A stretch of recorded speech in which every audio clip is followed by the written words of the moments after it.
अरे हा बागेश्वर बाबा फोन करतो कोणाला? प्रभू हनुमान रायांना. तुम्हाला जर अडचण असेल तर ती अडचण डायरेक्ट देवाला फोन करून त्या ठिकाणी ती अडचण सोडवली जाते. आणि एवढी जर ताकद असेल तर राज्याला मुख्यमंत्री कशाला पाहिजे? त्या विभागाला अधिकारी दिला गेला नाही. काय करता? काय लोणचं घालता? अरे खरा बंधू बाबा 10 वर्षात 2000 कोटीची मालमत्ता त्या ठिकाणी तो करतो. एकटा तो नाही, असे बरेच आहेत. त्या बंधू बाबाला किती काय गोष्टी करतात. घरी बसल्या बसल्या त्याला कळलं की शक्तीपीठ मार्ग कुठून जाणार आहे. शेतकरी कर्जबाजारी झाला, फोन करा, विषय संपवा. महिलांवरचे अत्याचार मोठ्या प्रमाणात वाढत आहेत, फोन करा, विषय संपवा. अरे हे जे बंधुगिरी आहे ना ती कुठेतरी थांबली पाहिजे. आम्ही आमचा बिझनेस बघितला, आम्ही आमचं राजकारण बघितलं, तुम्ही तुमचं काम बघितलं, यांचं लिखाण बघितलं, त्यांची ऍक्टिंग बघितली, यांनी सामाजिक काम बघितलं, यांचं प्रिंटिंग बघितलं. याच्यामध्ये सगळ्यांनी सगळ्यांचा स्वतःचाच विचार केला तर मग लोकांचा विचार कधी करणार? काही लोक मुद्दामून खोटा इतिहास आहे आणि काही लोकांना इतिहासच माहिती नसल्यामुळे जो काय ऐकलंय, व्हॉट्सअपवर वाचलंय, याच्यावर कुठेतरी बोलायला जात. जेव्हा प्रशांतवर अडचण आली होती, तुमच्यातले किती जण त्या पोलीस स्टेशनला होते तुम्ही मला सांगा? होते का तुम्ही? तुमच्यातले सगळे जण? त्याच्या आई बहिणीवरनं, पत्नीवरनं जेव्हा खालच्या लेवलला जाऊन बोललं गेलं तेव्हा आपल्यातले किती लोक होते तिथे? तरी त्यांचा विचार ते पुढे घेऊन जाणारच आहे. कुठल्याही परिस्थितीमध्ये धमकावून असेल, भीती दाखवून असेल, आता हेच करतो तेच करतो. माझ्या ईडीची कारवाई झाली, इन्कम टॅक्सची कारवाई झाली, एक्साईजची कारवाई झाली, बरंच काय धमक्या त्या ठिकाणी दिल्या जातात. पण नाही घाबरत नाही. जर विचाराचे पक्के नसलो असतो तर आता पलीकडे जाऊन बसलो असतो. पण तसं आपण केलं नाही. हा जो प्रतिगामी विचार नाही तर आपण ज्याला मनुवादी विचार म्हणतो, हा फार घातक आहे. कोणाला सोडलं नाही. या परिषदेच्या माध्यमातून छत्रपती शिवाजी महाराज असतील, विश्वरत्न डॉक्टर बाबासाहेब आंबेडकर असतील, राजश्री शाहू महाराज असतील, महात्मा फुले असतील, पुण्यश्लोक अहिल्यादेवी होळकर असतील, लोकशाहीर अण्णाभाऊ साठे असतील, सर्वच महामानवांनी जो विचार आपल्या सर्वांना दिला, संतांनी जो आपल्या सर्वांना विचार दिला, त्या विचारावर चर्चा करण्यासाठी, मत मांडण्यासाठी आपण सर्वजण या ठिकाणी उपस्थित आहोत. माझ्या आधी आपल्या सर्वांना इतिहास संशोधक ते नेहमी टीव्हीवर बोलत असतात आणि खरा इतिहास जर कोणी बदलण्याचा प्रयत्न त्या ठिकाणी करत असेल तर त्या विचाराच्या विरोधात, व्यक्तीच्या विरोधात सातत्याने आवाज उठवत असतात. असे इंद्रजितजी सावंत साहेब यांनी आत्ताच जबरदस्त असं मार्गदर्शन आपल्या सर्वांना केलं. आपल्या मार्गदर्शनाच्या माध्यमातून इतिहास जर सांगितलाच, पण आपण जर बघितलं असेल तर एक धाडस आणि धाडसी भूमिका नेहमी ते घेत आलेले आहेत. सुप्रसिद्ध अभिनेते किरणजी माने, तुमच्यातलाच एक कार्यकर्ता ज्यांना काही लोकांनी शब्दशः अतिशय खालच्या लेवलला जाऊन बोलून अडचणीत आणण्याचा प्रयत्न केला, पण विचाराचा पक्का असल्यामुळे ज्या पद्धतीने तुम्ही सर्वजण विचाराबरोबर भक्कमपणे उभे आहात, तसंच एक कार्यकर्ता म्हणून, कॉम्रेड म्हणून जे भक्कमपणे या विचाराबरोबर उभे आहेत असे कॉम्रेड प्रशांतजी अमित, ज्या परिवारातून त्या येतात त्या परिवाराने आपल्या सर्वांना खरा इतिहास, चांगले विचार दिलेत. अशा स्मिताताई पानसरे, त्याच्याच बरोबर उपस्थित असणारे बी पाटील साहेब, राजीवजी हवाळे,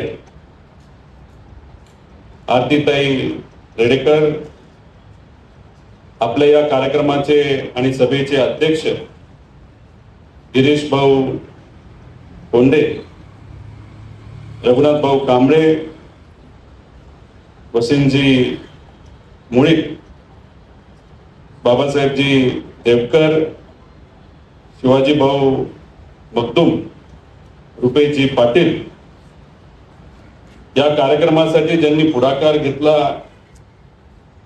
असे सम्राट भाऊ मोरे असतील, हरीश भाऊ कांबळे असतील, शाहीर सदाशिवराव निकम असतील, रमेश भाऊ असतील, तसेच लोहार भाऊ, उमेश भाऊ पवार, उपस्थित असणारे सर्वच कार्यकर्ते, पदाधिकारी,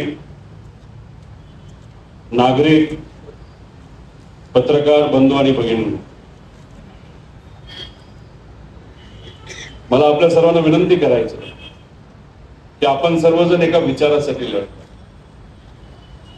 तो आहे शिवशाहू फुले आंबेडकरांचा विचार, त्याला आपण पुरोगामी विचार, आणि कुठल्या विचाराच्या विरोधात लढतोय तर तो आहे प्रतिगामी विचार, मनुवादी विचार. खरं तर मगाशी अनेक मान्यवरांचं मी भाषण ऐकत होतो. सातत्याने सर्वच जण एका कुठल्या तरी आमदाराचं नाव त्या ठिकाणी घेत होते. मला असं वाटतं अशाच लोकांचं नाव आपण घेतलं पाहिजे ज्या नावामध्ये ताकद आहे, विचारामध्ये ताकद आहे. नाहीतर अशा नको त्या लोकांची नावं जर आपण घेत राहिलो तर उगाचच त्या व्यक्तीला आपण मोठं करतोय असं मला त्या ठिकाणी वाटतं. त्यामुळे याच्या पुढं जो विचार म्हणजे प्रतिगामी विचार तर मनुवादी विचार, याच्या विरोधात तर आपण बोललंच पाहिजे. या सर्व महामानवांनी जे विचार आपल्या सर्वांना दिले ते लोकांपर्यंत आपण सर्वांनी पोहोचवलंच पाहिजे. मगाशी मी भाषण फार डिटेलमध्ये ऐकत होतो. सावंत साहेब असतील, तसंच माने भाऊ असतील, यांनी काही प्रमाणात प्रत्यक्ष अप्रत्यक्षपणे खंत बोलून दाखवली. कुठेतरी पुरोगामी विचार हा लोकांच्या मनामध्ये आहे, कार्यकर्त्यांच्या मनामध्ये आहे, पत्रकारांच्या मनामध्ये सुद्धा आहे आणि त्यांच्या लिखाणात मध्ये सुद्धा आहे. पण व्यक्त होण्यासाठी जे कुठेतरी धाडस लागतं, नाहीतर व्यक्त होण्यासाठी जो पुढाकार घ्यावा लागतो तो कुठेतरी आत्ताच्या नजीकच्या काळामध्ये कमी झाला. तो मात्र होऊ नये यासाठी आपल्या सर्वांना प्रयत्न हे करावे लागतात. त्याच्यासाठीच हे व्यासपीठ आहे, त्याच्यासाठीच आपले जे आता नवीन नाटक तुम्ही दोघांनी मिळून सुरू केलेलं आहे ते नाटक सुद्धा त्याच्यासाठीच महत्वाचं आहे. जे नवीन कवी पुढे येत असतात आणि कवितेच्या माध्यमातून हा विचार जो पुरोगामी विचार आहे, शिवशाहू फुले आंबेडकरांचा विचार आहे, जे सर्व नवीन कवी आता त्या ठिकाणी पुढे घेऊन चाललेले, त्यांना सुद्धा ताकद खऱ्या अर्थाने आपल्या सर्वांना देण्याची जरूरत आहे. खरं तर आहा साळुंके साहेब असतील, जयसिंगराव पवार साहेब असतील, गोविंदजी पानसरे असतील, यांनी सगळ्यांनी आपल्या सर्वांना खरा महामानवांचा, छत्रपती शिवाजी महाराजांचा, इतरही सर्वांचा खरा इतिहास हा पुढे आणला. आत्ताच्या काळामध्ये सुद्धा आपण जर बघितलं तर इंद्रजित भाऊ प्रामाणिकपणे तो प्रयत्न तिथे करत आहे. पण मला आपल्या सर्वांना प्रश्न करायचा आहे, आज ओपनली व्यक्त होणार आहे, जर कोणी खोटा इतिहास सांगत असेल तर त्याच्या विरोधात लढणारे इंद्रजित भाऊ सारखे आज किती लोक आहेत का? कोणी आपल्याला दिसतात का कोणी? पण खोटा इतिहास सांगणारे मात्र त्या ठिकाणी बरेच. काही लोक मुद्दामून खोटा इतिहास सांगतात आणि काही लोकांना इतिहासच माहिती नसल्यामुळे जो काय ऐकलंय, व्हॉट्सअपवर वाचलंय, याच्यावर कुठेतरी बोलायला जातात. जो मुद्दामून इतिहास जे सांगणारे लोक आहेत त्यांच्यावर आपण लक्ष द्यायला नको. किती बोललं तरी त्यांचा विचार ते पुढे घेऊन जाणारच आहे. कुठल्याही परिस्थितीमध्ये धमकावून असेल, भीती दाखवून असेल, आता हेच करतो तेच करतो. पण जे मधले लोक आहेत ज्यांना कदाचित खरा इतिहास माहित नाही, व्हॉट्सअपवर कोणी टाकलं असतं, वाचलं असतं आणि ते वाचून त्यांना असं वाटतं अरे हाच खरा इतिहास, तर अशा लोकांवर येत्या काळामध्ये आपल्या सर्वांना लक्ष द्यावं लागेल. आणि ह्या लोकांचा आकडा हा खूप मोठा आहे. जे विरोधात बोलणारे, मुद्दामून खोटा प्रचार करणारे लोक फार थोडके. त्यामुळे अशा लोकांवर जे लोक आपलेस होऊ शकतात, ज्यांना खरा इतिहास जाणायचा आहे, समजून घ्यायचा आहे, अशा लोकांवर येत्या काळामध्ये कुठेतरी आपल्याला लक्ष द्यावं लागेल. आता अभिनेते किरण भाऊ माने इथं बोलले, याच्या आधी सुद्धा सोशल मीडियावर व्यक्त होता. त्यांचं नाटक आणि जे काही कार्य त्यांनी हातामध्ये घेतलं अतिशय महत्वाचं आहे. खरं काय घडलं हे लोकांसमोर आलं पाहिजे. पण या सगळ्या गोष्टीसाठी, या सर्व महामानवांच्या विचारासाठी खरा इतिहास लोकांपर्यंत यावा, यासाठी त्यांनी फार मोठी किंमत सुद्धा मोजलेली आहे. हे तुम्ही सगळ्यांनी लक्षात घ्या. आता आम्ही लढतो, तुमच्यातले काही जण लढतात, हे सर्व मान्यवर त्या ठिकाणी लढतात. सगळ्यांनीच कुठली ना कुठली तरी किंमत तिथं मोजलेली आहे. माझ्या ईडीची कारवाई झाली, इन्कम टॅक्सची कारवाई झाली, एक्साईजची कारवाई झाली, बरंच काय धमक्या त्या ठिकाणी दिल्या जातात. पण नाही, घाबरत नाही. कारण शेवटी आपण काय म्हणतो की आम्ही विचाराचे पक्के आहोत. जर विचाराचे पक्के नसलो असतो तर आता पलीकडे जाऊन बसलो असतो. पण तसं आपण केलं नाही. जर आज आपण नाही लढलो तर लढणार कोण? सगळेच पलीकडे जाऊन बसले तर या बाजूला कोण राहणार? हा प्रश्न त्या ठिकाणी आपण सर्वांनी आपल्याला विचारला पाहिजे. त्यामुळे तुम्हालाही मला सांगायचंय, काय किंमत मोजावी लागणार आहे? ठीक आहे, आम्ही पुढे असतो, नेते आहोत, पदाधिकारी आहोत, राजकीय दृष्टिकोनातून आर्थिक ही किंमत कदाचित आम्हाला जास्त मोजावी लागेल. पण तुम्ही सोशल मीडियावर व्यक्त झाला, तुम्ही जर एकत्रित येऊन जेव्हा एखाद्या व्यक्तीवर अन्याय होत असेल तर त्या व्यक्तीच्या पाठीमागे भक्कमपणे उभा राहिला, तुम्हाला कोण हात लावणार आहे का? उद्या समजा 100 पोलीस येतील, पण त्या 100 पोलिसांच्या समोर जर 10,000 लोक असतील तर काय होईल? काय होईल सांगा? प्रशांतवर जेव्हा तिथं तो प्रसंग आला, त्याला फोन करून एका आमदाराने अतिशय खालच्या लेवलला जाऊन त्या ठिकाणी वक्तव्य केलं. छत्रपती शिवाजी महाराजांबद्दल सुद्धा चुकीच्या पद्धतीने वक्तव्य त्या व्यक्तीकडनं तिथं झालं. त्याच्याच बरोबर महिलांबद्दल जी भाषा वापरली गेली, या सगळ्या गोष्टी ऐकल्यानंतर मला तर मात्र त्या ठिकाणी चिड आली. मी प्रशांतला ओळखत नव्हतो, थोडंफार ऐकलं होतं. जेव्हा मी इथं येणार होतो तेव्हा काही लोकांची मी फोनवर बोललो, तिथं असणाऱ्या पत्रकारांशी बोललो. आणि मग काही अभ्यासू लोकांनी मला सांगितलं, तो साधा कार्यकर्ता आहे, काही जरूरत नाही, तुम्ही नाही आलं तरी चालेल, साधी ट्विट करा. मी म्हणलो, अरे पण साधा कार्यकर्ता असला तर विचाराचा पक्का आहे ना. अशा लोकांच्या पाठीमागे जर आपण उभं नाही राहिलो तर कदाचित हा धाडसाने लढेल. पण याच्याकडे बघून उद्या आज तुमच्यातले काही युवा, मुली असतील ना तर मुलं असतील, हे धाडसच दाखवणार नाही. ते म्हणतील, अरे प्रशांत लढला पण प्रशांतच्या मागे कुणीच उभं नाही राहिलं, तो एकटाच लढत होता. मग आपण पण उद्या भूमिका घेतली.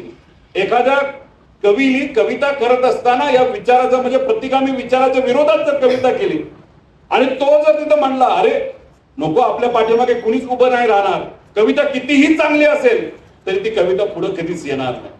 त्यामुळे कलाकारांच्या पाठीमागे आपण उभं राहिलं पाहिजे, सामाजिक कार्यकर्त्यांच्या पाठीमागे आपण उभं राहिलं पाहिजे, इतिहासकार जे असतात त्यांच्या पाठीमागे आपण उभं राहिलं पाहिजे. आणि तुम्ही जेव्हा भूमिका घ्याल, तुमच्यावर जेव्हा केव्हा त्या ठिकाणी अन्याय होईल, तुमच्या पाठीमागे सुद्धा आपल्याला उभं राहावं लागेल. आणि जेव्हा आपण एकामेकाच्या पाठीमागे उभा राहू तेव्हा ही जी काही पोकळी निर्माण झालेली आहे पुरोगामी विचाराची, ती तेव्हाच त्या ठिकाणी भरून निघू शकते.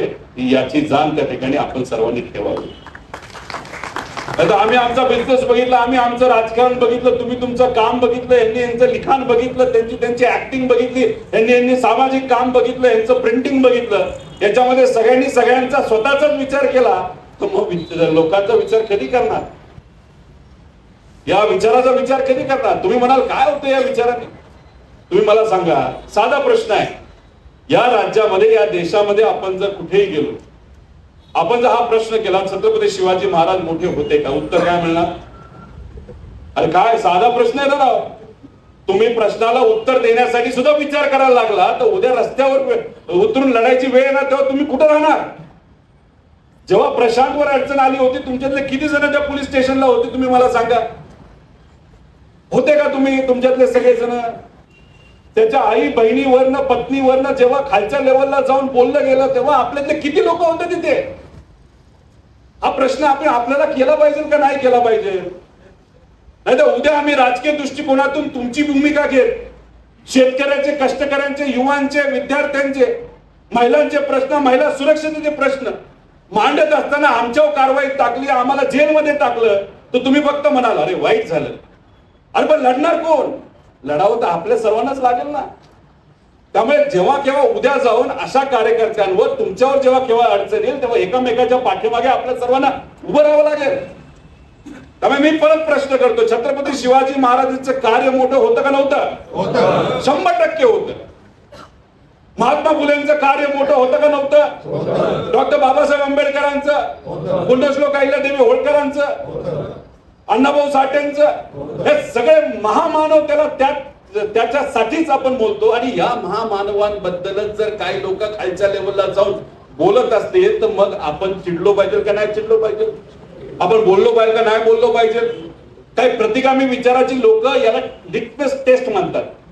म्हणजे कसं, एखाद्या व्यक्तीला मुद्दामून बोलायला लावायचं आणि मग तो व्यक्ती बोलून गेला तर काही लोक असा अभ्यास करत असतात, कोण बोललं, कोण बोललं का, लोकांच्या प्रतिक्रिया काय, मीडिया काय बोलतंय, किती लोकांनी आंदोलन केलं, किती लोक रस्त्यावर आले, किती लोकांनी पुतळे जाळले, हे सगळ्या गोष्टी बघितल्या जातात. आणि मग त्याच्यानंतर हळूहळू जर लोक प्रतिसादच देत नसतील, लोक या जेव्हा केव्हा महामानवांबद्दल बोललं जातं, लोक जर रस्त्यावरच येणार नसतील तर हळूहळू हे प्रहार हे वाढत जात असतात. हे तुम्ही सगळ्यांनी लक्षात ठेवा. मला तुम्ही सांगा, 10-20 वर्षापूर्वी या महामानवांच्या विरोधात सहजपणे असं स्टेटमेंट केलेलं तुम्ही कधी बघितलं का? एखाद दुसरं कोणीतरी असेल ज्याला डोक्याने असं व्यक्ती बोलला असेल, असं जाणवतं का, आठवतं का, काय कधी आठवतं का? हा, मग कधीपासून हे सगळं बोललं गेलं? सुरू झालं नजीकच्या काळापासूनच ना. मग त्याचं कारण का? ही लिटमस टेस्ट आहे. हे चेक करतायत लोक चिडतायत का. आता तुम्ही मला सांगा, हा जो भोंदूबाबा बागेश्वर महाराज जो आहे महाराष्ट्राचा आहे का बाहेरचा आहे? किती वेळा संतांबद्दल आणि महाराजांबद्दल बोलला? 2दा. तुकोबरायांबद्दल बोललेलं तुम्हाला स्टेटमेंट माहिती आहे. संत परंपरेचा विचार पुढे घेऊन जाणारे अनेक वारकरी आहेत आणि हे वारकरी हा विचार असल्यामुळेच खरं तर हा महाराष्ट्र एक आहे. पण याच्यातल्या किती लोकांनी विरोध केला, किती लोकांनी आंदोलन केलं का कुणी? आता हीच व्यक्ती परत एकदा धाडस दाखवून काय वक्तव्य करते छत्रपती शिवाजी महाराजांबद्दल? हे तुम्ही सर्वांनी त्या ठिकाणी ऐकलंय की छत्रपती शिवाजी महाराज हे थकले आणि त्यानंतर सर्व कारभार हा रामदास स्वामींकडे दिला. खरे का? दिले का कुठे इतिहासामध्ये? अरे हा बागेश्वर बाबा फोन करतो कोणाला? प्रभू हनुमान रायांना. तुम्हाला जर अडचण असेल तर ती अडचण डायरेक्ट देवाला फोन करून त्या ठिकाणी ती अडचण सोडवली जाते. आणि एवढी जर ताकद असेल तर राज्याला मुख्यमंत्री कशाला पाहिजे? या देशाला पंतप्रधान कशाला पाहिजे? कुठलीही अडचण, शेतकरी कर्जबाजारी झाला, फोन करा, विषय संपवा. महिलांवरचे अत्याचार मोठ्या प्रमाणात वाढत आहेत, फोन करा, विषय संपवा. अरे हे जे भोंदूगिरी आहे ना ती कुठेतरी थांबली पाहिजे. ही भोंदूगिरी थांबवावी यासाठी सगळ्यात मोठा प्रयत्न कुणी केला होता? कुणी केला होता? त्यावेळेस पासून आणि नजीकच्या काळात किती किंमत मोजावी लागली. पण मला तुम्ही सांगा, 2013ला हा कायदा आला, पण त्या दिवसापर्यंत आतापर्यंत त्या विभागाला अधिकारी दिला गेला नाही. काय करता कायद्याचं? लोणचं घालता? काय होणार त्या कायद्याचं? त्यावेळेस त्यांनी जो त्याग दिला, त्यांच्या परिवाराने त्याग दिला, त्याचं काय करणार आपण? नुसता कायदा जर बनून तो कायदा लागूच केला जात नसेल आणि बोंदूगिरी जर मोठ्या प्रमाणात तिथं वाढत असेल तर मग हे आपल्याला पटणार नाही. देवावर माझा विश्वास आहे. मंदिरात मी जातो, नतमस्तक होतो. आपल्या परंपरेमध्ये स्पर्शाला महत्व आहे. त्यामुळे आई वडिलांचे जेव्हा आपण पाया पडतो तेव्हा आपण पायाला हात लावतो. जेव्हा आपण पंढरपूरला जातो तेव्हा विठोबा रायाला आपण स्पर्श करतो. आपण कुठल्याही या महाराष्ट्राच्या मंदिरामध्ये तुम्ही जर गेला तर त्या मंदिरामध्ये गेल्यानंतर आपल्याला तिथं असणाऱ्या देवाच्या मूर्तीला स्पर्श करता येतो. हेच तुम्ही दुसऱ्या राज्यात जावा, तिथं आपल्याला हे करता येत नाही. काय हे महाराष्ट्रात जमलं? पुरोगामी सर्व नेत्यांमुळे, संतांमुळे हे आपल्या सर्वांना जमलं. त्यामुळे आपण जेव्हा या बोंदूगिरीचा विरोध करतो तेव्हा हे खोटं नाटक करणारे जे लोक आहेत त्याचा विरोध करतो. तुम्ही मला सांगा, आपल्या जीवनामध्ये तुम्ही खूप कष्ट घेतले असतील, 10 वर्षामध्ये 2000 कोटी रुपयाची मालमत्ता करणारं तुमच्यातलं कोण आहे का सांगा? अरे खरा बंधू बाबा 10 वर्षात 2000 कोटीची मालमत्ता त्या ठिकाणी तो करतो. एकटा तो नाही, असे बरेच आहेत. आणि त्यातले बहुतांश या महिलांच्या विषयासाठी नाही तर महिलांवर अत्याचार केले म्हणून जेलमध्ये जाऊन बसलेले आहेत. अहो बघा, या बंधू बाबाला किती काय गोष्टी करतात. घरी बसल्या बसल्या त्याला कळलं की शक्तीपीठ मार्ग कुठून जाणार आहे आणि जमीन घेऊन टाकली. जी जमीन काही लाखात घेतली त्याची किंमत काही करोडोमध्ये गेली. जमलं का तुम्हाला? आता बाहेरचे लोक येऊन आपल्याला मार्गदर्शन करतात आणि जो खरा विचार राजर्षी शाहू महाराजांनी आपल्या सर्वांना दिला, समता, एकता, बंधुभाव, हे विचार आपण सर्वजण विसरून गेलो. अहो आम्ही बाहेरून जेव्हा येतो दुसऱ्या जिल्ह्यातून, तेव्हा कोल्हापूरकरांकडे आणि कोल्हापूर या भूमीकडे आम्ही फार आदराने त्या ठिकाणी बघतो. आणि हा आदर किती काय झालं तर कधीच कमी होणार नाही. पण तुम्ही इथले लोक आहात, इथल्या इतिहासाकडे तुम्ही लक्ष देऊन बघितलं पाहिजे. काय विचार आपल्या सर्वांना दिले, पूर्वी कसं राजकारण केलं जात होतं, कसं समाजकारण केलं जात होतं, याचा कुठे ना कुठेतरी अभ्यास आपण सर्वांनी केला पाहिजे ना. हा जो प्रतिगामी विचार, नाही तर आपण ज्याला मनुवादी विचार म्हणतो, हा फार घातक आहे. कोणाला सोडलं नाही. मला तुम्ही सांगा, महात्मा फुले आणि क्रांतीज्योती सावित्रीबाई फुलेंनी पहिली जेव्हा मुलींची शाळा काढली, ती शाळा काढणं महत्वाचं होतं का नव्हतं? नसती काढली तर काय झालं? काय नाही. जो मनुवाद आपल्याला सांगतो, काय सांगतो? महिलांनी फक्त घरी राहिलं पाहिजे, तिथं मुलांची काळजी घेतली पाहिजे, जेवण केलं पाहिजे, घराच्या बाहेर आलं नाही पाहिजे, हा मनुवाद सांगतो. बरोबर का नाही? तसंच भागेश्वर बाबा म्हणतात 4-4 पोरं पाहिजे प्रत्येकाला. मग कोणाच्या पोटातून पोरं येणार? मग महिलांनी काय करायचं? एवढंच करायचं का? हा मनुवादी विचार. पण मग त्या विचाराच्या विरोधात हे दोघं उभे राहिले, हे महामानव उभे राहिले. आणि ते उभे राहिले तेव्हा त्यांना काही सहजपणे शिकवता आलं का मुलींना? शेण अंगावर पडलं, चिखल टाकले गेले तरी जो थांबले का? घाबरले का? 10 मुलींपासून सुरू केलं आणि नंतर तो विचार हळूहळू वाढत वाढत आज आपली आई, आपली बहीण, आपली पत्नी हे सगळे शिकू शकले का? कारण त्यावेळेस त्यांनी तिथं संघर्ष केला. मग हा मनुवादीच्या विरोधात ते दोघांनी लढलं का नाही लढलं?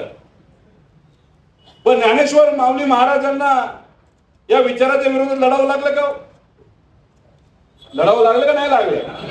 जेव्हा ते लहान होते, 4 भाऊ बहीण, तेव्हा इतकं प्रेशर त्यांच्या आई वडिलांवर आणलं गेलं, मानसिक प्रेशर, तणाव हा वाढवला गेला.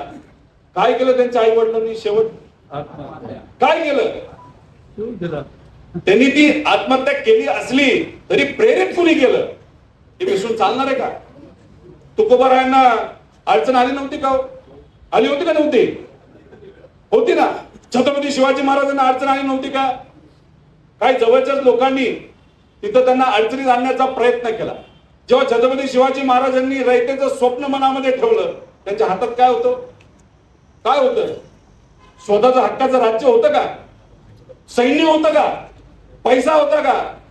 तरी स्वप्न मोठं धरलं का? जिजाऊंनी त्यांना सांगितलं की स्वप्न मोठं धर, मोठं मनामध्ये ठेव, आणि काही झालं तर दुसऱ्याची चाकरी करायची नाही.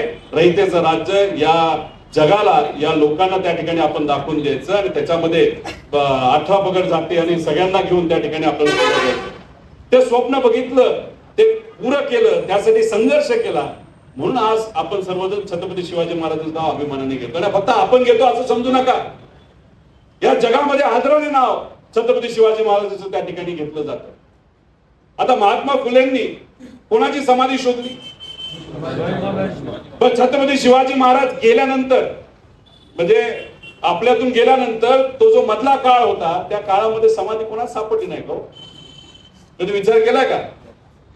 सापडली आहे कोणाला समाधी? नाही सापडली. ती सापडली कोणाला?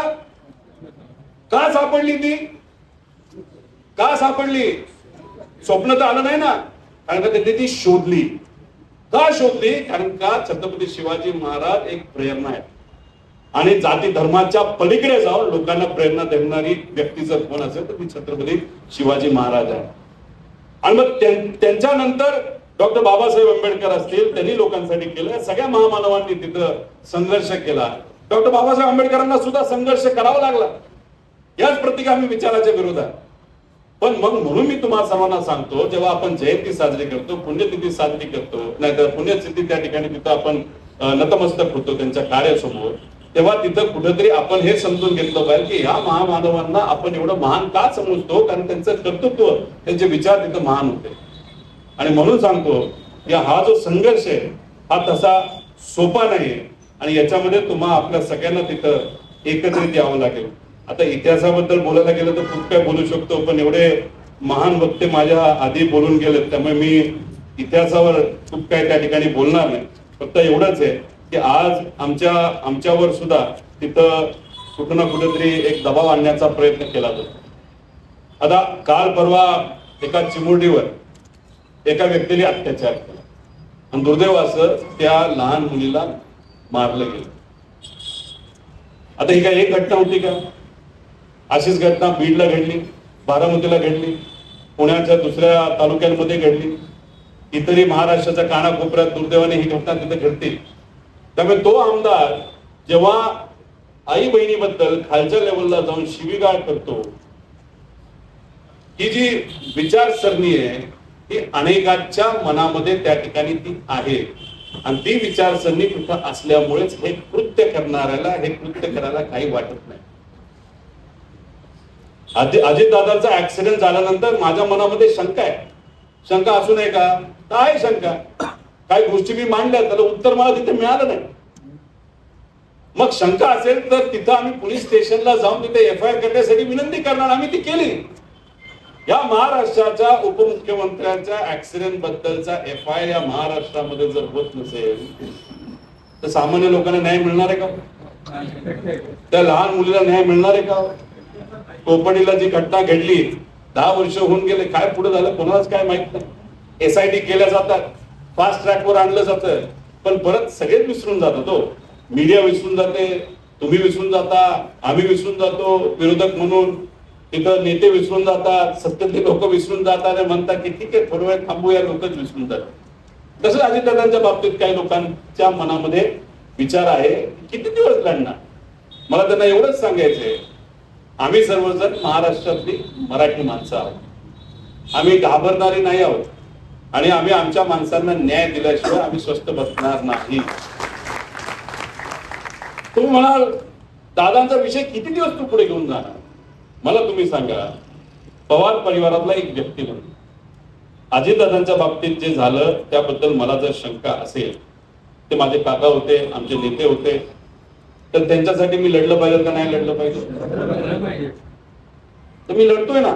माझ्या मनात शंका आहे, जोपर्यंत त्या शंकेतून निरसन होत नाही तोपर्यंत मी शांत बसणार नाही. जर माझ्या मनामध्ये शंका असताना जर मी शांत बसलो तर साधा प्रश्न मी तुम्हाला सर्वांना करतो, उद्या जर एखादा साधा गरीब शेतकरी माझ्याकडे आला, एखादी पीडित महिला माझ्याकडे आली, एखादा पत्रकार आला ज्याच्यावर अन्याय झालेला आहे, एखादा युवा माझ्याकडे म्हणाला की माझ्यावर अन्याय झाला, मला न्याय द्या, अरे मी माझ्या काकांच्या बद्दलच शांत बसतो तर तुमच्याबद्दल मी थोडी लढणार आहे. त्यामुळे जेव्हा आपण भूमिका घेत असतो तर काय विचाराने भूमिका घेतो हे पण तितकंच महत्वाचं असतं. त्यामुळे काकांच्या बाबतीत पण मी लढणार आणि सामान्य व्यक्ती सुद्धा उद्या जाऊन आमच्या समोर आलं तर त्याच्यासाठी सुद्धा लढणार, हे म्हणजे भूमिका घेणार. तर बरेच लोक मला म्हणत होते कशाला लाज जाईल, तुझं हे होईल ते होईल, लोक हसतील. आपण जर लोकांबद्दल खूप विचार करायला लागलो ना, ती फार कमी लोक असतात सोशल मीडियावर, अरे तुम्ही काय घाबरू नका, खाली लिहिणार आहेत ना तुम्हाला. मग त्या घरामध्ये ही घटना घडली म्हणून फक्त बातमी पुरता आपण जर ठेवणार असू तर उद्या आपल्या घरात सुद्धा घडू शकते, आपल्या या शहरामध्ये घडू शकते, आपल्या परिवारातल्या कोणाच्या ती व्यक्ती बरोबर ती घडू शकते. कारण का ती जी वृत्ती आहे ना, ती वृत्ती फार घातक आहे आणि त्या वृत्तीला जर आपल्याला संपवायचं असेल तर एकत्रित यावं लागेल. आज महामानवांबद्दल काही लोक विचित्र त्या ठिकाणी बोलतील, उद्या आपल्याबद्दल बोलायला लागतील, तुमच्या या शहराबद्दल बोललं जाईल, या गावाबद्दल बोललं जाईल आणि हळूहळू कुठं ना कुठंतरी ही वृत्ती जर वाढत गेली तर सामान्य लोकांना फिरणं हे फार अवघड होणार आहे. नेत्यांच्या पोरांना काही फरक पडत नाही, श्रीमंताच्या पोरांना काही फरक पडत नाही. श्रीमंताची पोरं शाळेत जातात तेव्हा सिक्युरिटी घेऊन जातात, जेव्हा अडचण येणार आहे ना तेव्हा ती येणारे फक्त सामान्य लोकांच्या मुला मुलींना अडचण येणार आहे, हे तुम्ही ध्यानात ठेवा. त्यामुळे आज आपण फक्त सोशल मीडियावर आणि ह्याच्यावरच फक्त वाईट वाटतंय म्हणून जर बोलत असताल, अरे घटना घडली ना पुण्यामध्ये, मग कोल्हापुरात का नाही आंदोलन झालं? का नाही आपण इथं मेणबत्ती पेटवली? का नाही आपण एकत्रित येऊन निषेध केला त्या घटनेचा? आपल्या परिसरामध्ये घडलं तरच निषेध करायचा, आणि दुसऱ्याच्या ठिकाणी घडलं तर जाऊ दे, आपण फक्त सोशल मीडियावर दुःख वाईट वाटून घ्यायचं. त्यामुळे आपल्या भागात उद्या, महाराष्ट्रात उद्या, नाही तर कुठेही उद्या, तिथं आपल्याला या अन्यायाच्या विरोधात एकत्रित यावं लागेल. सिस्टमची लढाई आहे, ती फार मोठी लढाई आहे. सिस्टम मध्ये सुद्धा तो विचार दुर्दैवाने तिथं घुसलेला आहे. त्यामुळे उद्याची लढाई ही सिस्टमच्या विरोधात आणि विचाराच्या विरोधात. सिस्टम मध्ये तुम्ही आता गेला, आता प्रशांतचा FIR व्हायला पाहिजे होता का नव्हता? आम्ही होतो तोपर्यंत पोलीस म्हणायचे काय काळजी करू नका, होईल होईल होईल. मी पण यांना विचारलं होईल का, ते म्हणले अहो कोल्हापूरच्या भूमीतले ते पोलीस आहे, 100% मला विश्वास आहे करतील. मी ताईंना विचारलं, ताई म्हणले काय काळजी करू नका, आम्हाला विश्वास आहे. म्हणलं चला, विश्वास तर विश्वास, चला निघून जाऊ. म्हणलं पुण्याला दुसऱ्या दिवशी कार्यक्रम जावं, आणि नंतर 1 तासाने फोन, अहो ते कॉग्निझेबल ऑफेन्स करून घेत नाही, ते साधी NC करतात. आता मला माहित होतं काय होणार आहे, पण म्हणलं ठीक आहे, यांचा विश्वास असेल तर होईल. मी चुकत असेल असं मला वाटतं, तर दादांच्या बाबतीत मी अनुभवलंय, तेच इथं घडलं. उद्या तुम्ही आहात, काल तुम्ही होता, उद्या तुम्ही राहणार आहे. जर तिथं वरतून फोन जोपर्यंत येत नाही तोपर्यंत FIR होणार नसेल तर मग आपल्याला न्याय कसं मिळणार? कोण देणार न्याय? जोपर्यंत संघर्ष करण्यासाठी तुम्ही सगळेजण एकत्रित येत नाही तोपर्यंत आपल्याला न्याय हा मिळू शकत नाही. एकटं कुणीच काय करू शकणार नाही. ठीक आहे, मी विरोध करतो, बोलतो. आज विरोधकांमध्ये फार कमी लोक तिथं बोलतात, पण मी का बोलतो? कारण का मला माहिती की तुम्ही माझ्याकडे बघताय, तुम्ही माझ्या पाठीशी आहात. पण हा सपोर्ट आणि हा विचार जर माझ्या पाठीमागे नसेल तर उद्या जाऊन मला सुद्धा त्या ठिकाणी दोनदा विचारेल की लढायचं का नाही लढायचं. त्यामुळे तुम्ही सुद्धा जेव्हा लढाल तेव्हा तुमच्या शेजारी जर एखाद्यावर अन्याय झाला, तो तुमचा विरोधक असला, नाही तर भावकीचा वाद असला, तरी त्याच्यावर अन्याय झाला म्हणून त्याच्या पाठीमागे तुम्हाला उभं हे राहावं लागेल, एकत्रित यावं लागेल, एकत्रित ही लढाई त्या ठिकाणी पुढे घेऊन जावी लागेल. त्यामुळेच आपल्या सर्वांना या व्यासपीठावरनं एक आव्हान करतो की ज्या पद्धतीने अन्यायाच्या विरोधात हे सर्व महामानव लढले, त्याच पद्धतीने तिथं आपल्या सर्वांना लढावं लागेल. आणि काही नेते बघत असताना, बोलत असताना विचार करून बोलतात का असंच बोलून जातात हे मला माहित नाही. बागेश्वर महाराज नाही तर बंधुबाबा जो कोणी बागेश्वर आहे तो व्यासपीठावर बोलत असताना तिथं मोठे महाराष्ट्राचे नेते होते, आणि त्या बंधुबाबाबद्दल बोलत असताना त्या मोठ्या नेत्यांनी त्या व्यक्तीला काय म्हणलं उद्देशून? संत, महाराष्ट्रातले संत, या भूमीतले संत या चिरकुट या बंधुबाबाच्या विचारासारखे नव्हते, ते फार महान होते, त्यांचे विचार हे महान होते. त्यामुळे कुठेतरी एक वेगळा संदेश देऊ नका. संत म्हणले म्हणजे त्याच्या पाठीमागे उभं राहावं लागेल. हे पैसे घेतल्याशिवाय कुठंच काय करत नाही. त्यांचा कार्यक्रम तुम्हाला जर घ्यायचा असेल ना तर कमीत कमी 2.5 ते 3 कोटी रुपये खर्च येतो. त्याच्यापेक्षा आपण तुकोबराया, माऊली महाराज चे आपले जे महान संत होऊन गेले, जे आपल्या सर्वांना सातत्याने सांगतात की माणुसकी जपा, अशा संतांचे कार्यक्रम जर आपल्याला घेता आले तर त्याचा विचार तुम्ही आणि आपण सर्वांनी तिथे केला पाहिजे. त्याच्याच बरोबर उद्या जाऊन, म्हणजे मी काही दिवसांपूर्वी गव्हर्नर साहेबांना भेटलो, पण तिथं जी चर्चा झाली, ज्या पद्धतीने चर्चा झाली, मला वाटत नाही काय होईल. मी त्यांना काय सांगितलं होतं की दाभोलकर साहेबांनी जो कायदा या शासनाला सांगून आणला त्याची अंमलबजावणी होत नाही, ती करण्यासाठी जरा सरकारशी तुम्ही बोला. कारण गव्हर्नर साहेब सरकारला आदेश देऊ शकतात, ते हो म्हणाले, बघू काय होतंय. त्याच्याच बरोबर मी त्यांना अशी विनंती केली की महामानवांबद्दल बरेच नेते, बरेच लोक खालच्या लेवलला जाऊन तिथं बोलतात, चुकीची वक्तव्य करतात. ते आम्ही असू, नाही तर सत्तेतले लोक असू, नाही तर कुणी असू, जर महामानवांच्या विरोधात कुणीही वक्तव्य करत असेल तर त्याच्यासाठी एक कडक कायदा तुम्ही आणा, आणि त्या व्यक्तीवर अशी कारवाई झाली बाहेर की उद्या कधीच कुणाचं धाडस झालं नाही बाहेर महामानवांच्या विरोधात बोलायचं. त्याबरोबर शक्ती कायदा यावा यासाठी आम्ही प्रयत्न करतो. तुम्ही म्हणाल शक्ती कायदा का? महिलांच्या सुरक्षिततेसाठी महाविकास आघाडी सरकार असताना आपण एक कायदा आणला होता. तो आपण पास केला आणि तो दिल्लीला पाठवला, कारण का तो पार्लमेंटमध्ये जावं लागतं, तिथून अप्रूव्ह करून घ्या. पण डिलिमिटेशन कायदा आणून संविधानाबरोबर खेळायचं होतं, म्हणून महिलांचं नाव पुढे केलं, खालून घुसवलं हा डिलिमिटेशन कायदा आणि खासदारांची संख्या वाढवायची. म्हणजे महिलांचा वापर नाही त्यांच्या नावाचा वापर फक्त कायदा तो सुद्धा त्यांना सोयीस्कर कायदा असणारा आणण्यासाठी तिथे केला आहे. हे सगळं चुकीचं, हे तुम्ही समजून घेतलं पाहिजे. बातम्या काय येतात, बातम्यामध्ये काय कशामुळे या गोष्टी घडल्या हे आपल्या सर्वांना समजून घ्यावं लागेल. सोशल मीडियावर अजिबात विश्वास ठेवू नका. प्रिंट मीडिया अजून सुद्धा चांगले, मराठी पत्रकार अजून सुद्धा चांगले लिहितात आणि काही मेन स्ट्रीम मीडियाचे पत्रकार सुद्धा चांगले आहेत आणि ज्यांना अडचणी आल्या त्यांनी वेगळा युट्यूब चॅनल सुरू केला आणि ते आपल्या विचाराचे त्यांना फॉलो करायला तुम्ही सुरुवात करा. खरं काय घडलं, कसं झालं असेल, काय झालं असेल, या सगळ्या गोष्टी तुम्ही जेव्हा समजून घ्याल तेव्हाच मला असं वाटतं की उद्या जाऊन आपण विचाराची बाजू घेऊ शकतो. एखाद्या कार्यक्रमाला येऊन टाळ्या वाजून कधीच काही होत नसतं. कार्यक्रमाला येणं म्हणजे ती सुरुवात असते हे मी समजू शकतो. पण मला उद्या असं वाटतं एक कार्यकर्ता म्हणून कोल्हापुराचे जे सगळे नागरिक आहेत अतिशय ताकदवान आहेत, महाराष्ट्राचेच आहेत. तर उद्या जाऊन कुठल्याही व्यक्तीवर महाराष्ट्राच्या कानाकोपऱ्यात कुठेही जर अन्याय झाला तर पहिला आवाज कुठून निघेल तर तो कोल्हापुरातून निघेल असा विश्वास या ठिकाणी व्यक्त करतो. थांबतो. जय हिंद, जय महाराष्ट्र, जय कोल्हापूर. अशाच नवनवीन अपडेट्ससाठी डिजिटल कोल्हापूर चॅनेलला सबस्क्राईब करायला विसरू नका.